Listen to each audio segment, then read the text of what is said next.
কখন নির্বাচন হবে সেটা সম্পূর্ণ রাজনৈতিক সিদ্ধান্ত, আমাদের সিদ্ধান্ত না। একটা বিষয়ে সবাই জানতে আগ্রহী, কখন আমাদের সরকার বিদায় নেবে। এটার জবাব আপনাদের হাতে।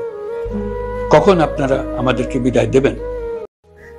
ধন্যবাদ স্যার, আপনাকে অনেক সুন্দর করে কথাটা বলেছেন। আমাদের কিছু রাজনৈতিক দল বা কিছু রাজনীতিবিদ মনে করতেছে কখন তাড়াতাড়ি নির্বাচন দিব। আরে আপনাদেরকে তো একটু ধৈর্য ধরতে হবে, একটু বোঝার চেষ্টা করেন। আগের যে তত্ত্বাবধায়ক সরকার ছিল ওই সরকারের মতো তো এই সরকার না।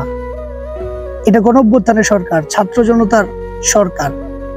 তো সরকারকে অন্তত একটু হলেও সময় দিন আপনারা।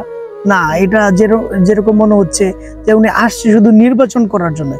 এটা গণঅভ্যুত্থানের সরকার, এখানে অনেক কিছু সংস্কারের প্রয়োজন।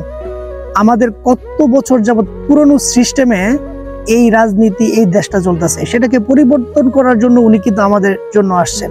তো আমাদেরকে উচিত ওনাকে সময় দেওয়া।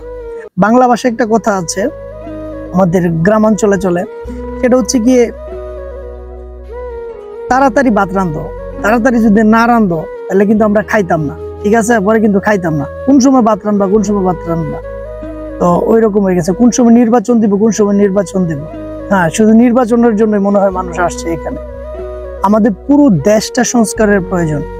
আমরা যেই সিস্টেমে আমাদের নির্বাচন চলতো, আমাদের রাজনীতি চলতো, সেটাকে পরিবর্তন করার জন্য সবকিছুর মধ্যে দুর্নীতি, দুঃশাসন, মানে কি বলবো, একদম লজবড় অবস্থা। তো সেটাকে পরিবর্তন করার জন্য, সংস্কারের জন্য এই সরকারকে অন্তত সময় দেওয়া দরকার, আইন শাসন ফিরিয়ে আনার জন্য। তারপর একটু ধৈর্য ধরেন, জনগণ এবং রাজনীতিবিদরা সবাই একটু ধৈর্য ধরেন।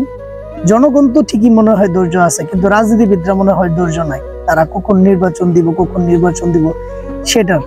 এবার একটু থামেন, সরকারকে সহযোগিতা করুন, তাহলেই না ভালো দেশ গড়ে উঠবে, ভালো রাজনীতি হবে।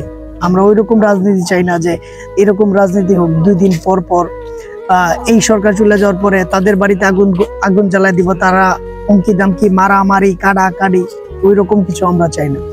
আমরা চাই একটা সুন্দর দেশ যেখানে সকল ধর্ম বর্ণ নির্বিশেষে মানুষ শান্তিতে নিঃশ্বাস নিতে পারবে, আনন্দে চলতে পারবে, সবাই সবাইকে সম্মান করবে, সবাই সবাইকে ভালোবাসবে, সকল বিপদে আপদে মানুষের পাশে মানুষ এসে দাঁড়াবে। আমাদের সংস্কার প্রয়োজন প্রতিটি ক্ষেত্রে।